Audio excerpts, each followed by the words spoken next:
इस वीडियो के माध्यम से मैं आपके बीच हूं आपका भाई चंदन एक बार पुनः आ चुका हूं। मेरे प्यारे सिस्टर, एक आपको बुरी खबर सुनाऊंगा, लेकिन आपको जानना ज़रूरी है, इसलिए थोड़ा सा आप लोग को सुनना होगा और देखना होगा। इस वीडियो को अंत तक देखिएगा, मैं पूरी कन्फर्म जानकारी आपको दूंगा और आप लोगों के पास अगर ये जानकारी पहुँचे हैं तो आप लोग बिल्कुल रूप से परेशान नहीं होइएगा। थोड़ा बैड न्यूज है, लेकिन पूरा डिस्कस करके मैं इस वीडियो में देने वाला हूं और उसके बाद आप लोग को सारी परेशानी दूर हो जाएंगे। मेरे पास जैसे ही जानकारी आया, 2-3 दिन पहले मेरे पास जानकारी आ चुका था, लेकिन हम उसको पूरा जब तक कंफर्म नहीं हो जाते हैं तब तक हम किसी के पास यूट्यूब चैनल पर हम नहीं डालते हैं, क्योंकि हमें पता है यहाँ पर मेरे पे बहुत सारे स्टूडेंट विश्वास करते हैं और गलत न्यूज़ हम नहीं देंगे। इसलिए तो चलिए हम आपको वीडियो को शुरू करते हैं। आप लोग यहाँ पर शुरू करते हैं इस पॉइंट से। सारे कैंडिडेट तो जानते ही हैं कि बीटीएससी के माध्यम से ये बिहार तकनीकी सेवा आयोग के द्वारा विज्ञापन संख्या 7/2022 एएनएम की परमानेंट वैकेंसी है। अब परमानेंट वैकेंसी है तो सारे कैंडिडेटों की नज़र तो रहेंगे ही कि मेरा हो जाए, मेरा हो जाए, मेरा हो जाए, चाहे जैसे भी हो, जिस प्रक्रिया से हो, जिस तरीका से हो, हमें नौकरी चाहिए, क्योंकि ये भाई परमानेंट नौकरी है, हर किसी को चाहिए। मैं रहता तो मैं भी कहते कि मुझे भी एक नौकरी इसमें से मिल जाए, एक सीट मुझे मिल जाए। इसी बीच इसमें नौकरी की होड़ चल रही है। इसी बीच यहाँ पर 3-4 पॉइंटें निकल करके सामने आ रही है। गौर से सुनिए, नहीं तो आप लोग फिर पछताइएगा, तो फिर हमें नहीं कहिएगा कि चंदन भैया आपने अलर्ट नहीं किए थे। सबसे पहले यहाँ पर आप लोग सुने होंगे कि वैकेंसी जो एएनएम की निकली गई है उसमें बिना पैसा का नहीं होगा, बिना पैसा का नहीं होगा। 100 दलाल घूम रहे हैं, पैसा लूट रहे हैं और आप लोग लुटा रही हो। मैं कहूँगा कि पैसा एक भी रुपया नहीं दीजिए। इस पर मैं 2 से 3 वीडियो बनाकर दे चुका हूँ कि एक भी रुपया पैसा नहीं दीजिए, पैसा देने के लिए कोई ज़रूरत नहीं है। और जो कैंडिडेट पैसा दे रहे हैं वो पैसा ठगा रही हो, पैसा ठगे जा रहे हो। बिल्कुल रूप से मार्क बेसिस प्रक्रिया है, किसी प्रकार से कोई कतोई नहीं होगा। अगर करती हो कोई जानकारी, अगर गलत में पकड़ाती हो तो आपकी नौकरी भी जाएंगे। ये मार्क बेसिस है, इस पर जो फॉर्म अप्लाई कर दिए बस उसी के आधार पर होगा। आपके लिए मैं इस पर वीडियो लंबा बना कर दिया हूँ, मैं इस पर ज़्यादा डिस्कस नहीं करूँगा। इस पॉइंट को जोड़ना इसलिए ज़रूरी है क्योंकि इस पॉइंट को समझेंगे तो आगे वाला पॉइंट समझ पाइएगा। तो एक भी पैसा मत दीजिए, मत दीजिए, मत दीजिए।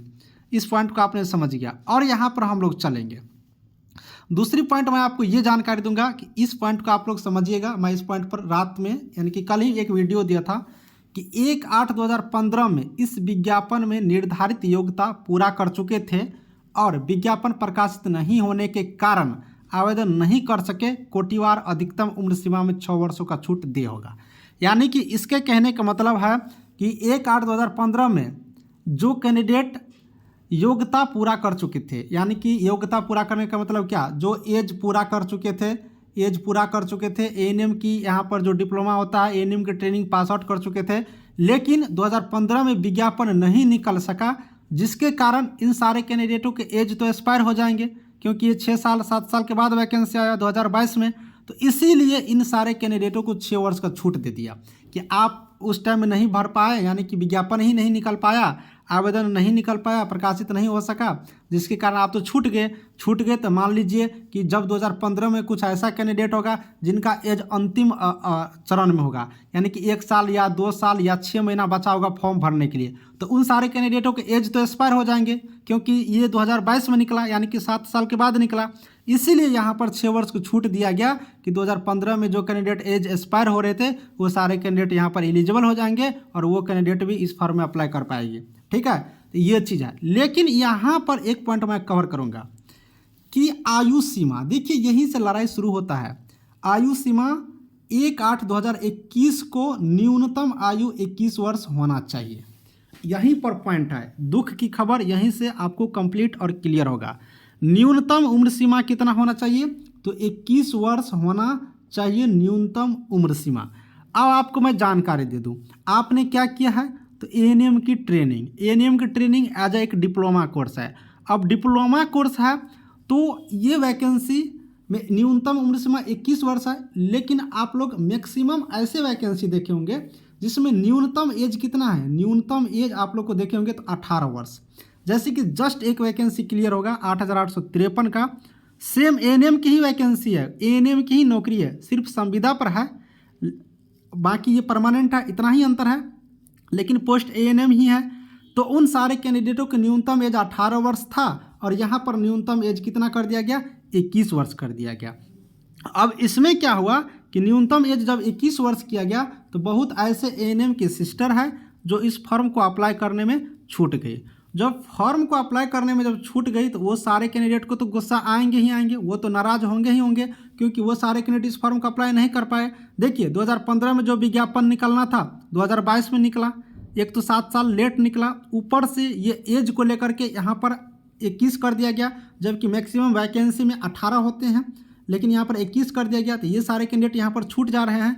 इसी को लेकर के बहुत ऐसे कैंडिडेट हैं जो यहाँ पर माननीय स्वास्थ्य मंत्री से भी मिले हैं, उनको एप्लीकेशन दिए हैं, डिपार्टमेंट से भी मिले हैं, उनको भी एप्लीकेशन दिए हैं। और इन लोगों का कहना है कि हाई कोर्ट में ये न्यूनतम एज के रिगार्डिंग हम लोग केस करने वाले हैं या केस कर चुके। ये मुझे जानकारी मिल रही है, मैं इस पॉइंट पर कंफर्म नहीं हूँ कि केस हो गया है या केस करने वाली है, ठीक है, इस पर मैं ये नहीं हूँ। ये लोग अपना रिक्वेस्ट करेंगे, ये लोग केस करेंगे कि सारे वैकेंसी में 18 वर्ष है और यहाँ पर 21 वर्ष कर दिया गया, ये क्या मैटर है, कैसे है। तो ये एक न्यूज सामने, एक जानकारी सामने निकल करके आ रही है कि केस हो गया या केस करने वाली है। इस बात को कंफर्म हो जाइए, मुझे नहीं जानकारी है पूरी डिटेल्स में कि केस हुआ है या केस करने वाली है, बस इतना जानकारी आया है कि केस करने वाली है या केस हो गया है। तो मैं इस पॉइंट को और क्लियर करता हूं। देखिए आपको बता दूं कि न्यूनतम एज 21 वर्ष है। ये डिपार्टमेंट सामान्य प्रशासन विभाग से, जीएडी से, सामान्य प्रशासन विभाग से विज्ञापन बन करके आती है डिपार्टमेंट में और डिपार्टमेंट उसे पब्लिश करती है, यानी कि सारे प्रोसेस होते हैं। तो वो डिपार्टमेंट में अब क्या सोचकर क्या यहाँ पर रूल रेगुलेशन के अकॉर्डिंग 21 वर्ष किया गया, ये डिपार्टमेंट ही समझेंगे, क्योंकि हम भी बहुत सारे वैकेंसी में देखे हैं 18 वर्ष होते हैं जो डिप्लोमा लेवल के होते हैं, और यहाँ पर डिप्लोमा लेवल की ही वैकेंसी 21 वर्ष कर दिया है। अब ये उन्हीं को मालूम होगा। अब यहाँ पर मैं जानकारी दे दूँ कि अगर आप लोग केस कर दी हो तो ये केस से, इस केस से विज्ञापन पर कोई इफेक्ट नहीं पड़ेगा, यानी कि विज्ञापन आप लोग को चलते रहेंगे। अगर स्टूडेंट केस जीतते हैं तो जो कैंडिडेट केस जीतेंगे, यानी जो कैंडिडेट 18 वर्ष वाले होंगे, उन सारे कैंडिडेटों को फिर से फॉर्म भराया जाएगा। तो इसमें क्या होगा कि पहले वाले कैंडिडेट को कोई दिक्कतें नहीं होंगे, किसी प्रकार से दिक्कत नहीं होंगे। अगर केस जीतते हैं, अगर केस हुआ होगा तो, केस नहीं हुआ होगा तो कोई बात नहीं है। तो ये सारे कैंडिडेट को फॉर्म अप्लाई करवाया जाएगा, ठीक है। हो सकता है इसके लिए थोड़ा सा विलम्ब हो, ये हो सकता है, ये थोड़ा बैड न्यूज होगा, लेकिन उससे आगे कोई दिक्कतें नहीं होंगे। वही होगा कि 18 एज वाले कुछ कैंडिडेट हैं, होंगे 200-300 हमें लग रहा है, क्योंकि आज के टाइम में तो 21 डिप्लोमा करते करते हो ही जाता है, मैक्सिमम को हो ही जाता है। कुछ ही कैंडिडेट होते हैं जिनका एज नहीं पूर पाता है 21, तो कुछ कैंडिडेट होंगे, तो वो कैंडिडेट इसमें इंक्लूडिंग हो गए। बाकी कोई इफेक्ट नहीं पड़ेंगे। अगर केस नहीं हुआ होगा तब तो कोई बात ही नहीं है, कोई दिक्कत नहीं है। तो यही जानकारी सामने निकल करके आई हुई थी, तो हम सोचे आपको बता दूं। तो आप सारे कैंडिडेट घबराइएगा नहीं कि केस हो गया या केस हो जाएंगे तो क्या होगा, नहीं होगा, वैकेंसी कैंसिल होगा। बहुत सरकार की बातें यहाँ पर निकल करके आ रही है। एक हम न्यूज देखे, न्यूज में भी यहाँ पर बता रहे हैं, मतलब एक मीडिया, यूट्यूब पर जो मीडिया होता है, यूट्यूबर होता है ना मीडिया, जो यहाँ पर सूचना देते हैं, उनके माध्यम से हम सुने। तो ये सारी जानकारी है, तो आप लोग को घबराना नहीं है। केस वगैरह अभी तक में अगर कोई होंगे, जानकारी आएंगे तो हम आपको बता देंगे कि केस हो गया है, केस हुआ तो कब तक ये कंप्लीट होगा, वो सारी बताएंगे। अदरवाइज आप लोगों को भी इससे संबंधित कोई जानकारी मिलती है तो ज़रूर रूप से कमेंट करिएगा और टेलीग्राम ग्रुप में डालिएगा, जिससे कि सारे कैंडिडेट हम लोग एक जानकारी प्रोवाइड कर सके, मिल सके। और मैं बार बार कह रहा हूं कि चैनल को सब्सक्राइब करिए, टेलीग्राम ग्रुप से जुड़िए, जिससे कि सारे लोग एक साथ रहेंगे तो कोई भी कार्य करने में आसानी होगा। जब वैकेंसी फंस जाएगी या वैकेंसी में विलम्ब होंगे, तो जब सारे कैंडिडेट एक साथ रहेंगे तो जो आगे मांग होता है करने का, एक रिक्वेस्ट होता है, वो सारे चीज़ करने में आसानी होते हैं, सारे लोग साथ रहते हैं, तो है ना। तो यही जानकारी आप लोग को देना था, हम दे दिए। बाकी कोई डिटेल्स जानकारी अगर लेनी हो, कोई कमेंट होंगे तो कर दीजिएगा, आप लोग टेलीग्राम ग्रुप से भी पूछ लीजिएगा।